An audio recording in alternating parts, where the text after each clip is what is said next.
There are people who would never hurt you with their fists, so they use their kindness instead. Not every smile is sincere. Not every favor is generous. And not everyone who appears kind is acting out of compassion. Some people don't manipulate through fear, intimidation, or aggression. They manipulate through warmth, through generosity, through politeness, through becoming exactly the person you want to trust. Because the most effective disguise for control is kindness that never looks like control. This is what makes manipulative niceness so dangerous. It doesn't arrive with warning signs. It arrives with compliments, thoughtful gestures, and unexpected favors. It makes you feel seen, appreciated, even special. But slowly, almost invisibly, those acts of kindness begin to create something else: expectation. One favor becomes two. A gift becomes an obligation. A compliment becomes emotional leverage. Before long, saying no feels less like setting a boundary and more like betraying someone who has done so much for you. Sociologist Erving Goffman, in The Presentation of Self in Everyday Life, argued that people often manage the impressions they create, almost as though life were a stage and each of us a performer. Most of the time, this is simply part of social life. We dress appropriately for occasions, speak differently in different settings, and try to make good impressions. But manipulative people take this much further. Their kindness isn't just an expression of character, it's a carefully rehearsed performance designed to earn your trust before they ask for your compliance. Psychologist Robert Cialdini identified one of the most powerful forces behind this behavior: reciprocity. Human beings naturally feel an urge to return favors. It's one of the foundations of cooperation and healthy communities. But in the wrong hands, reciprocity becomes a weapon.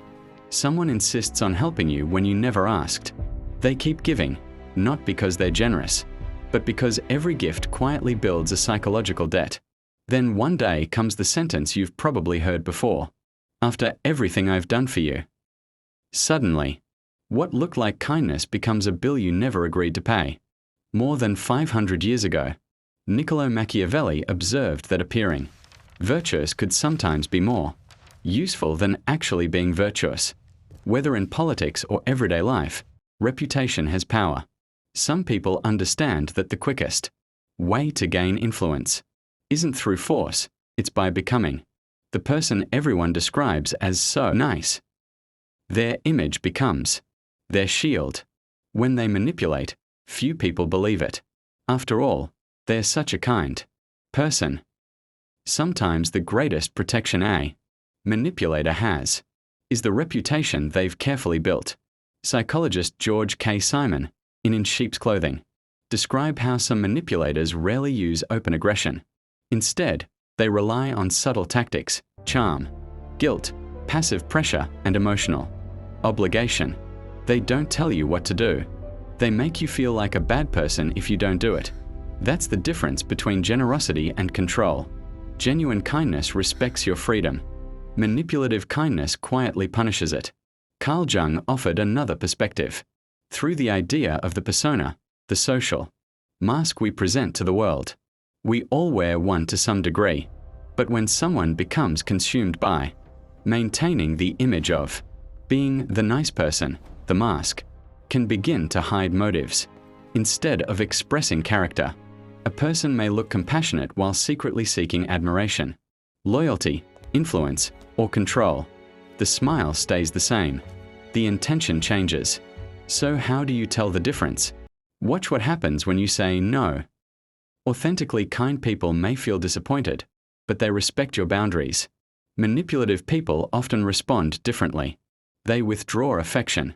They remind you of their sacrifices. They make you feel guilty. Or they subtly question your character.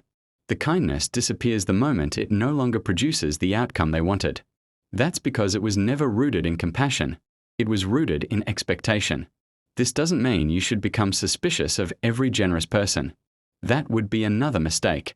As organizational psychologist Adam Grant reminds us, there are genuine givers, people who help because helping reflects who they are, not because they're calculating a return. The lesson isn't to stop trusting people. It's to stop confusing kind behavior with good character.